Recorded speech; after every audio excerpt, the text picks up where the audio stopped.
नमस्कार दोस्तों, आप सभी का स्वागत है टू एस में। हम गठबंधन के बारे में समझ लेते हैं कि गठबंधन की राजनीति क्या होती है। गठबंधन क्या है कि बहुमत की सरकार हो, अल्पमत की सरकार हो, गठबंधन की सरकार कब तक चलती है, भारत में इसका क्या बैकग्राउंड हुआ है, थोड़ा सा बात कर लेते हैं। गठबंधन देखिए, दो तरीके का चुनाव होता है डायरेक्टली रूप से भारत के अंदर में। एक साइड है लोकसभा का चुनाव और दूसरे साइड है विधानसभा का। और ग्राम सभा का भी होता है, ग्राम सभा की बात नहीं करेंगे, पंचायती राज सिस्टम के बारे में। तो लोकसभा या विधानसभा में जब किसी भी दल को स्पष्ट बहुमत नहीं मिल पाता। मान लेते हैं कि अगर 550 सीट है लोकसभा की और मैक्सिमम क्या होते हैं, दो इसमें और जोड़ देंगे तो 552 है। करंट में 543 है। अभी भी गैप हो 7 सीटों का, वो फ्यूचर में जनसंख्या के हिसाब से परिसीमांकन किया जाएगा, उसको भरा जाएगा। फिलहाल 583 सीट अवेलेबल है। इसका दो कर लेंगे आप डिवीजन, तो कितना आ रहा है, ये प्लस इसमें एक जोड़ेंगे तो 272। ये स्पष्ट बहुमत है। अगर कोई भी राजनीतिक पार्टी है, उस राजनीतिक पार्टी को अगर 272 से कम सीट आते हैं तो उसे बोला जाएगा अल्पमत की सरकार। सरकार भले बन जाए लेकिन अल्पमत में रहेगी। तो बहुमत कब आएगा? बहुमत आने के लिए कि स्पष्ट रूप से आधे से एक अधिक होना चाहिए। अर्थात 543 लोकसभा का सीट है तो 272 होने चाहिए। डिवीजन करने पे इतना आएगा, प्लस इसमें एक जोड़ देंगे तो स्पष्ट बहुमत। तो गठबंधन की सरकार तब बनती है जब किसी भी पॉलिटिकल पार्टी को स्पष्ट रूप से बहुमत या तो लोकसभा में ना मिले या तो विधानसभा में नहीं मिलते हैं। और ऐसी स्थिति में बहुत सारे पॉलिटिकल पार्टी आपस में मिलके एक कॉमन मंच पे आ जाते हैं। समझिए, अगर तीन पॉलिटिकल पार्टी है, ए बी सी, तीन राजनीतिक दल है, इनमें इसमें से किसी ने भी स्पष्ट बहुमत प्राप्त नहीं किया। एक हो सकता है स्पष्ट बहुमत प्राप्त कर ले तो गठबंधन की जरूरत नहीं है। अगर स्पष्ट बहुमत ना आए तो गठबंधन की जरूरत है। इसमें से किसी ने भी स्पष्ट बहुमत प्राप्त नहीं किया। कितना चाहिए सीट? 272 सीट। किसी का भी नहीं आया, ना ए ना बी ना सी। इस स्थिति में क्या करे? ये तीनों आपस में जुड़ जा रहे हैं, ए प्लस बी प्लस सी। अब ये तीनों को जोड़ के एक स्पष्ट बहुमत आ जा रहा है 272 का। तो ये मान लेते हैं प्रैक्टिकल करने के लिए। तो इस स्थिति में एक राजनीतिक पार्टी हो गया। अब पहले अलग अलग पॉलिटिकल पार्टी थे, अब एक पॉलिटिकल पार्टी हो गए और जो सरकार बनी उसे बोला जाएगा गठबंधन की सरकार। गठबंधन सरकार। और जो पॉलिटिकल पार्टी बनेगा उसको कुछ भी नाम दे दीजिए, एनडीए यूपीए, कोई फर्क नहीं पड़ता, लेकिन सरकार रहेगी गठबंधन की सरकार। आखिर किस हिसाब से ये तीनों जुड़े? निश्चित है किसी न किसी मापदंड पे तीनों जुड़े होंगे। तो एक मापदंड रहता है कम से कम एक मिनिमम साझा कार्यक्रम, इसे बोला जाता है एक साझा कार्यक्रम के तहत। अब कुछ सवाल यहाँ उठते हैं कि मिनिमम एक साझा कार्यक्रम बना लिए, प्रोग्राम बना लिए, एक मापदंड बना लिए जिसके आधार पर गठबंधन कर लिए। तो ये जो पॉलिटिकल पार्टी थी ये अलग विचारधारा की थी, बी जो पॉलिटिकल पार्टी थी बिल्कुल अलग विचारधारा की थी, और सी भी अलग विचारधारा की थी। तो ऐसी स्थिति में तीनों विचारधारा अलग अलग थे, तो आपस में मिले कैसे? और क्या गठबंधन की सरकार बनने के बाद अपनी विचारधारा ही छोड़ देंगे? बिल्कुल ऐसा नहीं है। इसी के लिए इन्होंने साझा कार्यक्रम बनाया है कि अपनी पॉलिटिकल पार्टी का बेस जो भी है, जो भी नियम कानून है राजनीतिक पार्टी का, वो तो चलाएंगे ही चलाएंगे, लेकिन गठबंधन सरकार चलाने के लिए भी कुछ मापदंड है, उसका भी पालन करना है। तो दोनों का ही पालन करना होगा। दो तरीके का गठबंधन का सरकार होता है, या तो चुनाव से पहले बन जाए या तो चुनाव के बाद बने। गठबंधन सरकार कैसे बने? गठबंधन के लिए साझा कार्यक्रम कब बने? या तो चुनाव के पहले बनाइए आप, या तो चुनाव के बाद बनाइए।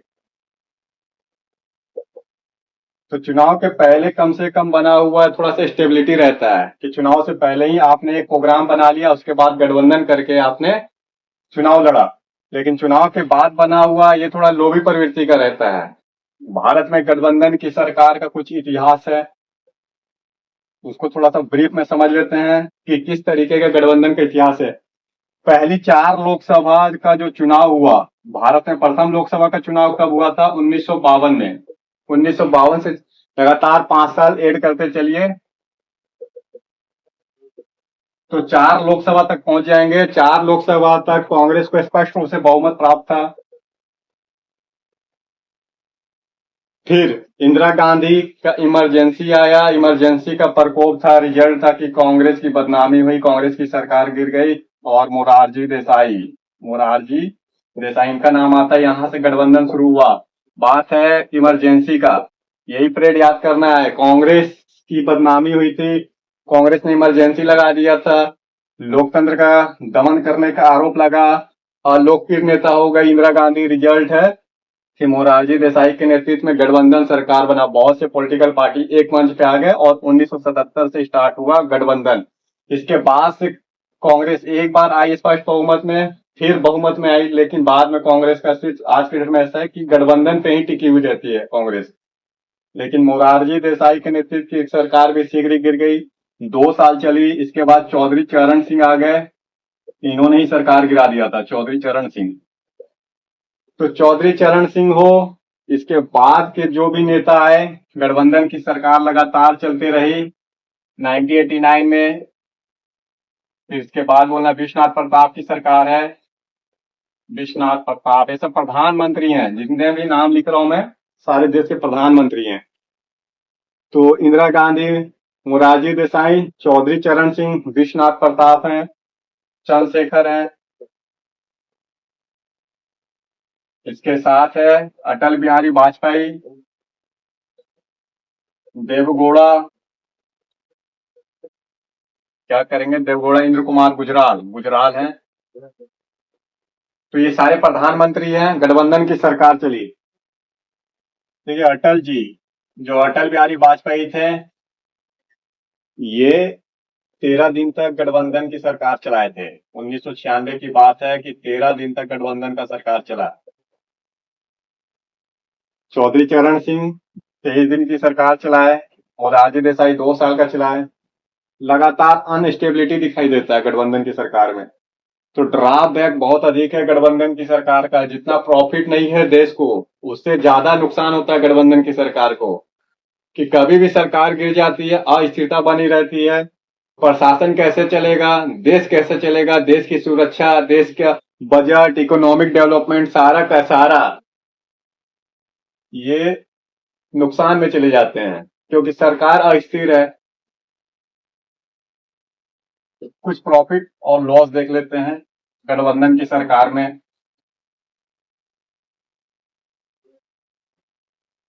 गठबंधन की सरकार का एक साइड आप लाभ करेंगे तो दूसरे साइड हानि करेंगे। गठबंधन में क्या है कि अलग अलग विचारधारा के पॉलिटिकल पार्टी जुड़ जाती है, तो सारे विचारधाराओं का एक कॉम्बिनेशन हो जाता है। अच्छी बात है कि सारे विचारधारा से लोग प्रभावित रहते हैं। फिर बोलेंगे एक समाजवादी मॉडल होता है, कि समाजवाद का एक रूप दिखाई देता है, मिलजुल के काम करना। फिर कुछ लाभ में है कि सभी भारत में जितने भी वर्ग हैं, जाति हैं, उसको ऑलमोस्ट प्रतिनिधित्व मिल जाता है, वर्ग जाति का भी प्रतिनिधित्व मिल जाता है। ये तो कुछ लाभ है, लेकिन हानि क्या है कि सरकार कभी भी गिर जाएगी। कोई फिक्स नहीं है, प्रेडी फिक्स नहीं है, 5 दिन चलेगी, 10 दिन चलेगी कि 5 साल चलेगी। अटल बिहारी वाजपेयी की सरकार 13 दिन में गिर गई थी 1996 में। अटल जी लगातार गठबंधन की सरकार चलाए हैं 1998, 1999। ये परेड है अटल जी का। तो 5 साल भी चल सकते हैं, 13 दिन भी चल सकता है, बिल्कुल अस्थिर रहते हैं और विचारधारा में टकराव होते रहता है। एक दूसरे पे विचारधारा को प्रत्यारोपित करते हैं, बलपूर्वक थोपने की कोशिश करते हैं, तो निरंकुशता भी दिखाई देता है इसमें।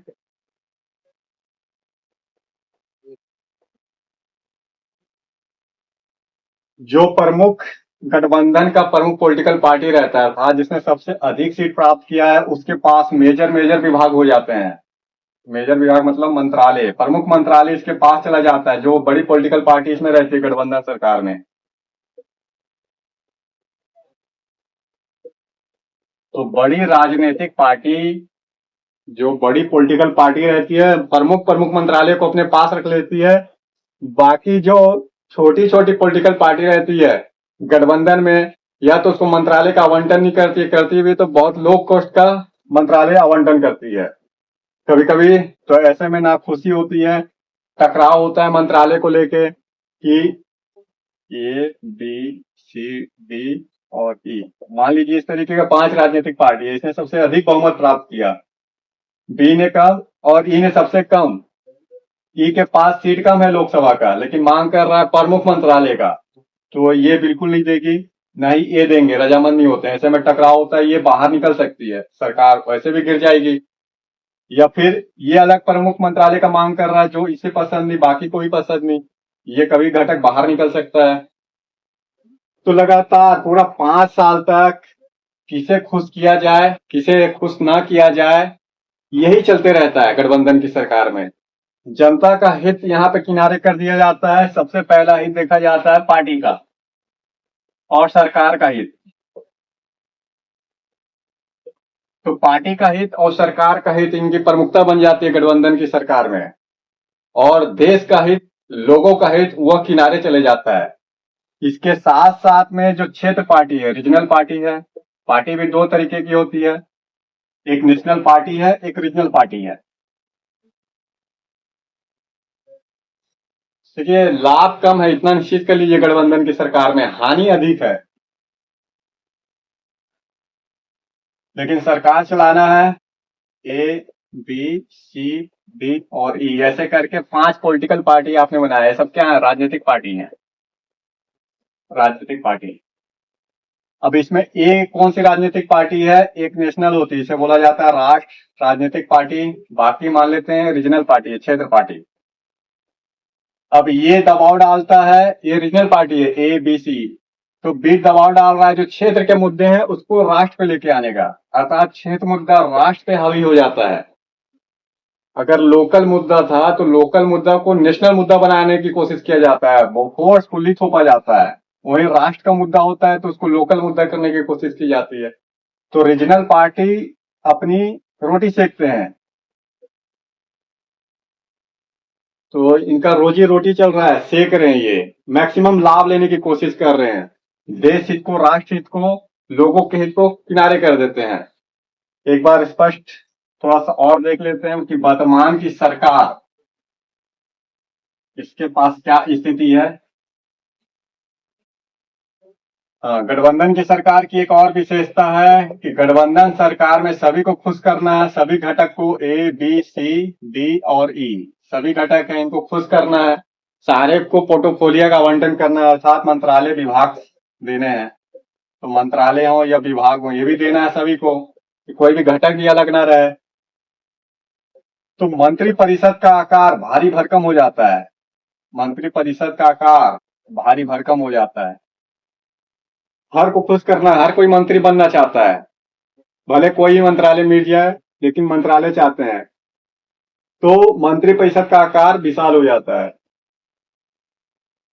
और लाभ में एक और लाभ लिख लेंगे कि जो पॉलिटिकल पार्टी रहती है वह सरकार पे हमेशा कंट्रोल बनाए रखती है, निरंकुश नहीं होने देती। तो थोड़ा सा निरंकुशता में कंट्रोल होता है कि एक साइड स्पष्ट बहुमत वाली सरकार पूरा निरंकुश है, कुछ भी कर सकती है, लेकिन गठबंधन की सरकार है तो कम से कम निरंकुशता कम रहती है कि कुछ ना करे, करने से पहले घटक दल से पूछना पड़ेगा, उसके बाद ही कोई डिसीजन ले सकती है।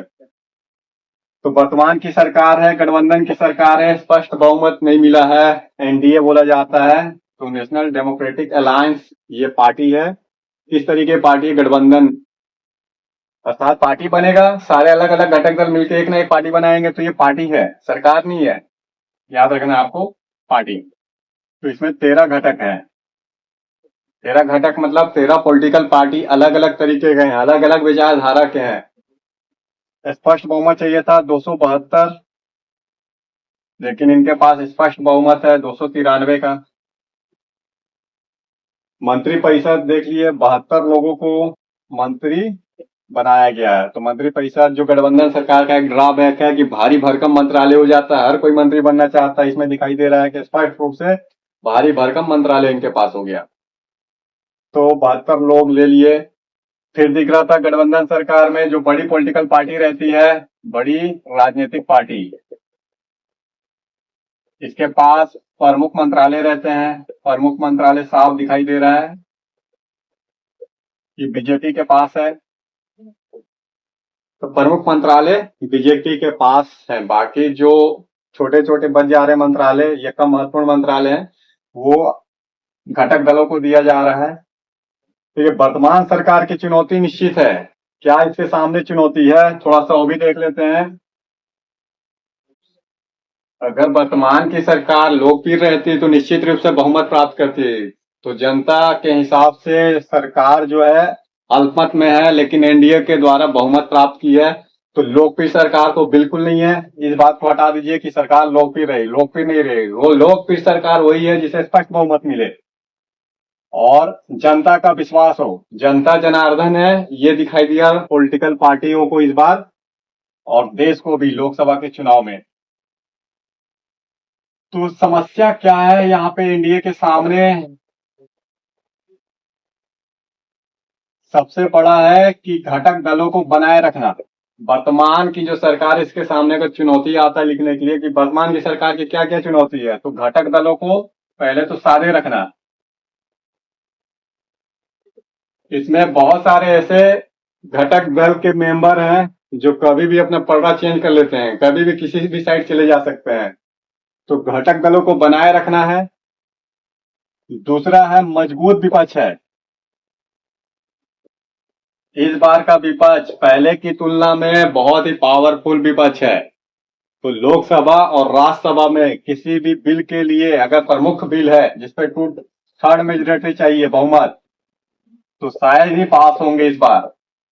फेडरल सिस्टम में संशोधन करना है, लोकसभा राज्यसभा से पास होना होगा, तो 2/3 बहुमत चाहिए। 2/3 बहुमत तो सरकार के पास नहीं है, स्पष्ट हो गया। तो मजबूत विपक्ष है। इस बार विपक्ष कड़ी निगरानी रखेगी सरकार के ऊपर। अब सवाल है चलेंगे कि नहीं चलेंगे, 5 साल तक क्या होता है वो तो बात की बात है। थर्ड नंबर पे कि वर्तमान की सरकार के जो नेता हैं, प्रधानमंत्री प्राइम मिनिस्टर मोदी, इन्होंने कभी गठबंधन की सरकार नहीं चलाई है। इनकी भी एक पर्सनल छवि है कि जब भी गुजरात के ये लीडर थे 2000 से लेके 2014 तक चीफ मिनिस्टर, स्पष्ट बहुमत की सरकार थी। कभी भी वर्तमान में जो प्रधानमंत्री हैं, इन्होंने गठबंधन की सरकार नहीं चलाई। 2000 से लेके 2014 तक गुजरात के जब सीएम थे तो सरकार स्पष्ट बहुमत वाली थी। 2014 से लेके 24 तक 10 साल का जो इधर टर्म था, ये भी स्पष्ट बहुमत वाला था। तो गठबंधन की सरकार प्लस अटल जी के व्यवहार और मोदी जी के व्यवहार में अंतर है। दोनों के व्यवहार में भी अंतर है। देखिए, अटल जी और मोदी जी, ये दोनों देश के प्रधानमंत्री हैं, एक थे और एक हैं। तो दोनों के व्यवहार में भी अंतर है। तो ये भी डिपेंड करता है कि कब तक चलेगी सरकार। खैर, एक डेमोक्रेसी है, लोकतंत्र है। लोकतंत्र को बनाए रखने के लिए जरूरी है कि सरकार भी बनी रहे, और सरकार बनेगी तभी जब लोगों का समर्थन होगा। तो बस आज के लिए यही गठबंधन के ऊपर था।